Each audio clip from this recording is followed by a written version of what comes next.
জীবনে 3 রকমের মানুষের থেকে একটু সাবধানে চলবেন। তাদের সাথে ভুলেও কিন্তু চালাকি করার চেষ্টা করবেন না। বলুন তো কারা? নাম্বার 1, যারা আপনার থেকে বেশি পেশেন্স রাখে, ধৈর্য রাখে।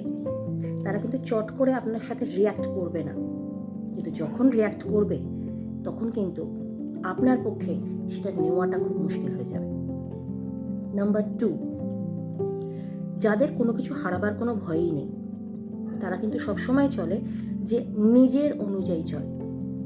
তাই আপনি তার সাথে যতই চালাকি করুন না কেন, ধরা আপনি পড়বেনই, এবং ধরা পড়লে পরে তার যে রিয়াকশনটা হবে, যেহেতু তার কিছু হারাবার নেই, সেই রিয়াকশনটা কিন্তু আপনার পক্ষে নেওয়াটা খুব মুশকিল।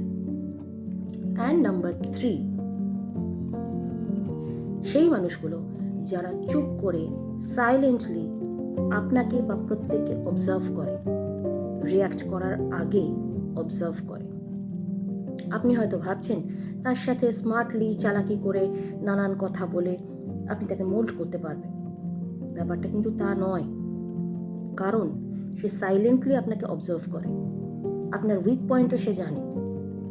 তাই বি ভেরি ভেরি কেয়ারফুল। কার সাথে আপনি কিভাবে ডিল করছেন সেটা সেই মানুষটার নেচার বা পার্সোনালিটির ওপর কিন্তু ডিপেন্ড করছে। যে যেমন, তার সাথে ঠিক সেরকমভাবেই ডিল করুন। নমো বুদ্ধায়।